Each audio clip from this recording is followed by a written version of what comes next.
కూడా పుల్లబెట్టినట్టు మాట్లాడు. ఇందులో ఇద్దరే సార్, దొందే. ఇది నా అభిప్రాయం సార్. ఓకే, చరణ్ కౌశిక్ గారు ఏమైంది?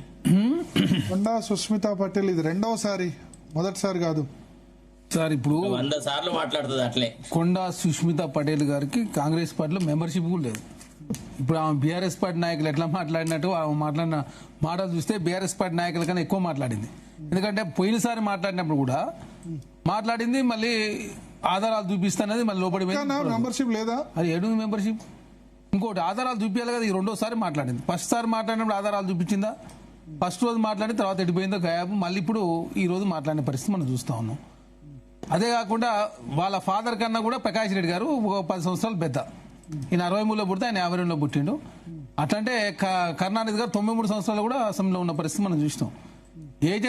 జంజీ అనుకుంటే సార్ అందరూ సార్ అట్లుండే సార్ పెద్ద మొత్తం జంజీ అనుకుంటే నెక్స్ట్ ఎలక్షన్ వరకు 78 సంవత్సరాలు 80 సంవత్సరాలు అవుతుంది. ఇక్కడ వైపు జంజీ అనుకుంటే ఇంకొకరు పోనీ ఆయన హార్డ్ కోర్ కాంగ్రెస్ మెన్ అంటే కాదు. తెలుగుదేశం పార్టీ నుంచి ఎలక్షన్ ముందు 15 రోజుల ముందు దిగాడు. ఆయన తీసుకొచ్చి పరకాల ఇనగాల వెంకటరామరెడ్డికి ఇవ్వండి టికెట్. అదే పార్టీ గెలిచే సార్, పార్టీ ఎవరికి గెలిస్తే వాళ్ళకి టికెట్ ఇస్తారు. ఇప్పుడు ప్రెసిడెంట్ ఎమ్మెల్యే మద్దతు ఇవ్వకుండా వేరే వాళ్ళకి మద్దతు ఇస్తారా? ఎవరున్నా అదే చేస్తారు కదా. ఇప్పుడు నాతో ఒక ఎమ్మెల్యే మాట్లాడి, నేను పేరు చెప్పను, మా నియోజకవర్గాల్లో కూడా బహిరంగ సభలో సీఎం పాల్గొన్నాడు. కానీ మా నియోజకవర్గాల్లో ఎక్కడ కూడా వచ్చి మమ్మల్ని గెలిపించండి అనలేదు. కేవలం పరకాల పోయి గెలిపించండి అని, నెక్స్ట్ ఎలక్షన్స్ లో గెలిపించండి అని అనడం కాకపోతే ఏంది? చాలా చోట్ల బహిరంగ సభలు జరుగుతున్నాయి. అక్కడెక్కడ కూడా సిట్టింగ్ ఎమ్మెల్యేలు గెలిపించమని చెప్పకుండా ఇక్కడ కాన్ఫ్లిక్ట్ ఉన్న దగ్గర, అంటే కొండా మురళి వాళ్ళు టికెట్ అడుగుతున్నారు, కొండా సుస్మితా పటేల్ టికెట్ అడుగుతున్నారని చెప్పి కాన్ఫ్లిక్ట్ ఉన్న దగ్గర సిట్టింగ్ టికెట్ ఎట్లా డిక్లేర్ చేస్తాడు అన్నది సార్. ఇక్కడ ఒక్కొక్క కాడ ఒక్కొక్క సందర్భంగా ఒక్కొక్క వ్యాఖ్యలు చేస్తారు. రేపు ఇంకా చాలా ఉన్నది, మహిళా రిజర్వేషన్, డీలిమిటేషన్, ఇంకా చాలా ఉన్నది. అక్కడ ఎమ్మెల్యే గారు పనులకు సంబంధించి వారికి మద్దతు ఇచ్చే ప్రయత్నమే ముఖ్యమంత్రి గారు చేశారు. మళ్ళా అంటే కాంగ్రెస్ పార్టీ గెలిపించారు కదా, రేవూరు ప్రకాష్ రెడ్డి గెలిపించండి మళ్ళా అని చెప్పి క్లియర్ సార్. ఎవరైనా అదే మాట్లాడతారు. ఏ ముఖ్యమంత్రి ఉన్నా కూడా రేవూరు ప్రకాష్ ని గెలిపి వేరే వాళ్ళని గెలిపి చెప్తారు. కాంగ్రెస్ పార్టీని రేవూరు ప్రకాష్ రెడ్డి గెలిపి చెప్తారు. ఆ సందర్భంగా అప్పుడు ఆ సందర్భానుసారంగా మాట్లాడే వ్యాఖ్యలే తప్ప ఇక్కడ సుష్మితా పటేల్ గారు ఆమె కాంగ్రెస్ పార్టీ సంబంధం లేదు, కనీసం మెంబర్షిప్ కూడా లేదు. ఇప్పుడు కాదు, ఎప్పుడు లేదు ఆమె కాంగ్రెస్ పార్టీలో. ఇంకోటి వాళ్ళ ఇంట్లో మాత్రం 2 కావాలి, వేరే వాళ్ళు మాత్రం 2 వద్దు, ఇంకో విధంగా మాట్లాడు. బీసీలకు ఏమన్నా చేసింది కాంగ్రెస్ పార్టీ? ఇప్పుడు మాట్లాడిన మాటలు కదా. కాంగ్రెస్ పార్టీ అధ్యక్షుడే బీసీ, వాళ్ళ మదర్ని మంత్రివర్గంలో తీసుకున్నారు. తర్వాత బీసీల సమ్మె తెలంగాణ రాష్ట్రంలో కులగన్న చేసిరు. తర్వాత అత్యధికంగా మున్సిపల్ కావచ్చు, కార్పొరేషన్ ఎలక్షన్ లో అత్యధికంగా 67% ఎస్సీ ఎస్టీ బీసీలకు ఇచ్చారు. అరే బీసీలకు ఏమన్నాడు? అంటే బీసీలు ఏదైనా అంశం వచ్చేవాడు బీసీలు అంటారు. అంటే వాళ్ళ కుటుంబంలో ఇద్దరికి ఇస్తే బీసీలు కదా. అంటే మేమంతా బీసీలం కాకపోతే ఓసీలేమా? కాంగ్రెస్ పార్టీ ఏ రాష్ట్రంలోనే కులగన్న చేసింది? కాంగ్రెస్ పార్టీ తెలంగాణ రాష్ట్రం కులగన్న చేసింది భారతీయ జనతా పార్టీ ఉన్న రాష్ట్రాలు అయిందా? గతంలో కేసీఆర్ గారు కులగన్న చేసిందా? లేదు బీసీల సమ రిజర్వేషన్ తగ్గినప్పుడు ఎవరన్నా మాట్లాడిరా? అప్పుడు కూడా వాళ్ళ బీఆర్ఎస్ పార్టీలోనే ఉన్నారు కదా.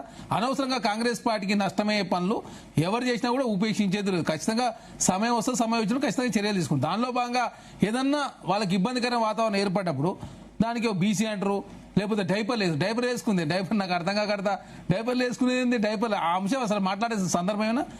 ఇంకోటి ఎలక్షన్ ఇప్పుడు ఉన్నాయా? మరి మీరు రాజీనామా చేయండి. ఎవరు వద్దన్నాడు? మీరు రాజీనామా చేస్తాడు వద్దన్నాడా? రాజీనామా చేయను, పోటీ చేస్తాడు వద్దన్నాడు. ఇండిపెండెంట్ పోటీ చేస్తే వద్దని చెప్పారు కాంగ్రెస్ పార్టీ. మీరు పోటీ చేస్తానికి మీరు చేయరేమో, వేరే వాళ్ళని మాత్రం విమర్శించే ప్రయత్నం, లేక ప్రతిసారి పార్టీకి నష్టమయ్యే పనులు సుష్మితా పటేల్ రూపంలో జరుగుతూ ఉంది. దానికి సంబంధించి కూడా కాంగ్రెస్ పార్టీ చాలా సందర్భాల్లో మాట్లాడిన మేమే. మెంబర్షిప్ లేదు, ఆధారాలు లేకుండా అనవసరంగా మాట్లాడుతా ఉంది. గతంలో కూడా రోహిన్ రెడ్డి గారు కావచ్చు, వేం నరేంద్ర రెడ్డి గారు మంత్రి కూతురు అయితే ప్రత్యేక చట్టం ఉండదా? ప్రత్యేక అధికారాలు ఉంటాయి. మంత్రికి రెస్పాన్సిబిలిటీ ఉండదా? మంత్రికి సంబంధించి ఆమెకు సంబంధించి ఉంటా కానీ వాళ్ళ కూతురు ఇష్టం వచ్చి మాట్లాడుతేందుకు? మాకేం సంబంధం? కాంగ్రెస్ పార్టీలో లేకుండా కాంగ్రెస్ పార్టీ మీద అంతే కదా. ఆమె కాంగ్రెస్ ఇప్పుడు వాళ్ళ కుటుంబం మళ్ళీ ఉన్నట్టే ఆమె మా కూతురే కానీ వేరే వాళ్ళని పెళ్లి చేసుకుందని చెప్పి మళ్ళీ ఒక పంచాయతీ. అంటే మీ ఇష్టం వచ్చినట్టు మీకు మాత్రం పదవులు కావాలా? మా నాయన పదవులు అని చెప్పి మరి మిగతా నాయకుల నుంచి ఎందుకు మాట్లాడలేదు? అంటే ఇక మీ నాయన ఒకటే బీసీ ఉన్నాడు, వేరే వాళ్ళు బీసీలు కదా, మేమంతా బీసీలం కదా మరి మేమంతా. కాబట్టి అనవసరంగా ఏంటంటే చిన్న అంశాన్ని పెద్దగా చేసి చూపించే ప్రయత్నం. కాంగ్రెస్ పార్టీ ముఖ్యమంత్రి రేవంత్ రెడ్డి అక్కడ పోయినప్పుడు అక్కడ ఎమ్మెల్యేలకు మద్దతు ఇచ్చే ప్రయత్నంలో మాట్లాడతారు. రేపు డీలిమిటేషన్ అయినప్పుడు పోటీ చేసుకుంటారు. ఎవరన్నా వద్దనడా? లేకపోతే మన ఇండిపెండెంట్ పోటీ చేసి మేము వద్దని చెప్పినా ఇప్పుడు సంబంధం లేదు కాబట్టి ఆమె మీద ఎటువంటి చర్యలు నాకేం మా కాంగ్రెస్ పార్టీలో మెంబర్షిప్ ఉందా? కనీసం ప్రాథమిక మెంబర్షిప్ లేదా? ఆమె ఎవరు కూడా మాకు తెలియదు. ఆమె ప్రోగ్రామ్ లో భాగస్వామ్యం. పర్సనల్ విషయం గురించి మాట్లాడినప్పుడు కూడా మీరేం చర్యలు తీసుకోలేదు, కనీసం దాని మీద మాట్లాడారు. మాట్లాడలేదు. కాంగ్రెస్ పార్టీలో అంతర్గత నాగ చైతన్య సమంత డివోర్స్ విషయంలో ఆమె మాట్లాడింది కదా, అలాంటప్పుడు మీరు ఎందుకు చాలా సందర్భాల్లో ఎలా పడితే అలా మాట్లాడే అవకాశం కాంగ్రెస్ పార్టీలో ఎందుకు ఎక్కువగా ఉంటుంది? అదే చెప్తున్నా. ఎందుకు ఆపరు?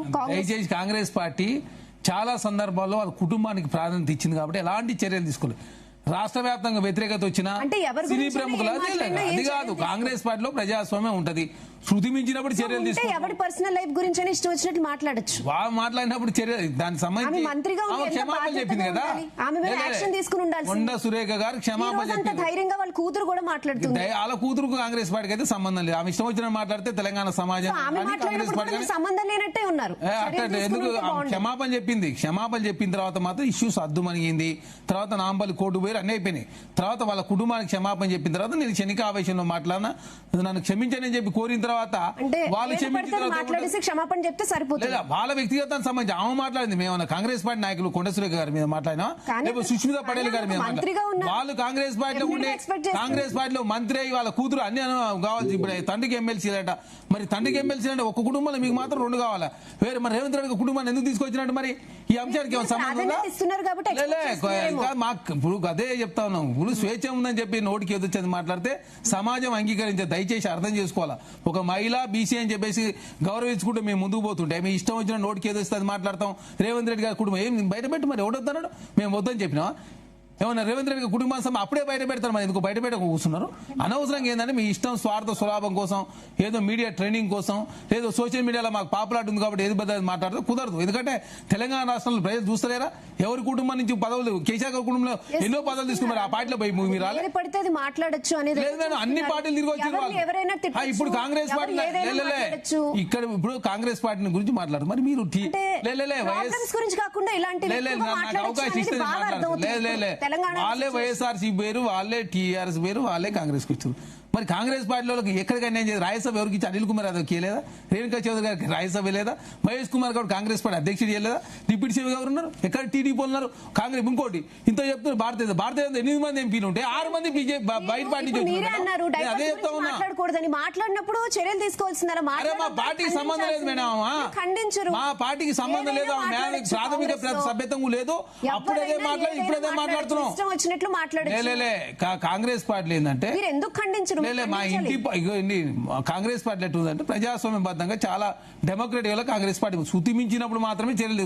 బీఆర్ఎస్ పార్టీ లాగా కన్నా కూతురు కూడా నోటీస్ ఇవ్వకుండా సస్పెండ్ చేసే సంస్కృతి కాంగ్రెస్ పార్టీ. మీరు చూసి కదా కలవకుల్ల కవిత గారిని ఏకంగా సస్పెండ్ చేసిన పరిస్థితి మనం చూసినాం. కాంగ్రెస్ పార్టీ చాలా డెమోక్రసీ వేల ముందు. ఇంకోటి భారతీయ జనతా పార్టీలో 8 మంది ఎంపీలు 6 మంది బయట పార్టీ నుంచి వచ్చిన, బీఆర్ఎస్ పార్టీ మొత్తం బయట నుంచి వచ్చిన. మరి అట్లా బీఆర్ఎస్ పార్టీకి ఎందుకు పోయినా? మరి ఆ రోజు ఆ పార్టీ అదే అనుకుంటారా? ఇప్పుడు కాంగ్రెస్ పార్టీ ఇంత చెప్తా ఉంది. ఇప్పుడు నేను చెప్పినటువంటి పదవులు ఏమన్నా వేరే పార్టీ